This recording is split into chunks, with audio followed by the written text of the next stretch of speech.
सबसे ज्यादा ये सवाल पूछा जाता है, जाति से कैसे निपटिएगा। तो पहली बात तो ये समझिए कि इस जाति सिर्फ बिहार में महत्वपूर्ण उसकी भूमिका नहीं है, देश के हर राज्य में, उत्तर प्रदेश में, गुजरात में, महाराष्ट्र, कर्नाटक, आंध्र प्रदेश में भी जातियों का इतना ही योगदान है जितना बिहार में है। अब आप ये जांच कर देखिए कि क्या बिहार में सिर्फ जाति पर ही लोग वोट देते हैं? आगे क्या होगा वो छोड़ दीजिए, पीछे क्या हुआ है उसको देखिए। बिहार में मोदी जी के नाम पर लोग भाजपा को वोट दे रहे हैं।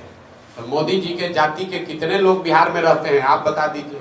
क्या मोदी जी भाजपा को वोट देने वाला हर व्यक्ति मोदी जी के जाति का है? नहीं है। मुसलमान जो है वो लालू जी के जाति का नहीं है। 18% वोट है, मुफ्त में ये वोट आरजेडी को देता है, वो तो लालू जी के जाति का नहीं है। क्यों देता है? आप कहिएगा भाजपा के डर से देता है। तो बिहार में सिर्फ जाति पर वोट पड़ता है, ये भ्रम मत पालिए। मैं आपको उदाहरण देकर समझा देता हूँ। यहाँ बिहार में 1984 में कांग्रेस पार्टी को बहुत बड़ी सफलता मिली, राजीव गांधी के नेतृत्व में दिल्ली में सरकार बनी। बिहार में भी कांग्रेस को बहुत बड़ी सफलता मिली। आपसे पूछेंगे तो आप बताइएगा कि भैया वो वोट उस समय जो इंदिरा गांधी की मृत्यु हुई थी उससे जो सहानुभूति की लहर बनी उसकी वजह से कांग्रेस को वोट पड़ा। इसको लिख लीजिए कि इंदिरा गांधी की मृत्यु हुई, उससे जो बनी सहानुभूति की लहर थी, उसमें समाज के हर वर्ग ने कांग्रेस को वोट दिया। फिर आपसे पूछेंगे कि 1989 में क्या हुआ, बीपी सिंह को कैसे वोट पड़ गया, जनता दल को वोट कैसे पड़ा। आप बताएंगे कि भैया वोट उस समय बीपी सिंह जनता दल को नहीं पड़ा, बोफोर्स बहुत बड़ा मुद्दा था, भ्रष्टाचार बहुत बड़ा मुद्दा था, लोगों ने भ्रष्टाचार बोफोर्स के विरोध में वोट किया। फिर आपसे पूछेंगे 2014 में क्या हुआ, मोदी जी के नेतृत्व को भाजपा को कैसे वोट मिल गया। आप बताइएगा भाजपा को वोट नहीं मिला, भाजपा का तो कुछ है ही नहीं बिहार में। बिहार के नेता तो लालू नीतीश थे, लेकिन मोदी जी का इतना बड़ा छवि बन गया, एक व्यक्ति ने पूरे समाज का जो परिकल्पना है उसको जीत लिया। तो लोगों ने सब जाकर, बड़े छोटे सब ने जाकर वोट दिया मोदी जी को।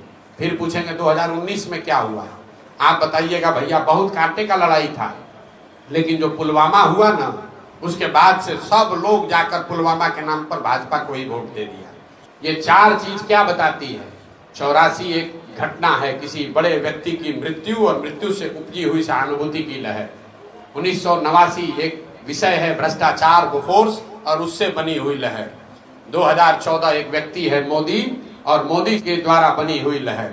2019 राष्ट्रवाद, राष्ट्रीय सुरक्षा एक मुद्दा है, उसके नाम पर बनी हुई लहर। ये आपको क्या बताता है कि अगर कोई व्यक्ति, अगर कोई विषय, अगर कोई मुद्दा, अगर कोई विचारधारा इतना बड़ा बन जाए जो समाज के इमेजिनेशन को कैप्चर कर ले, तो समाज में वो ताकत है कि वो जातियों से ऊपर उठकर वोट करता रहा है। लेकिन आपको फिर भी क्यों लगता है कि जाति पर वोट पड़ता है? वो इसलिए कि मैंने बीच में होने वाले बहुत चुनाव का जिक्र नहीं किया। वो चुनाव थे जिसमें कोई बड़ा मुद्दा नहीं था, कोई बहुत एक बड़ा व्यक्तित्व नहीं था, कोई विचार नहीं था, कोई घटना नहीं थी।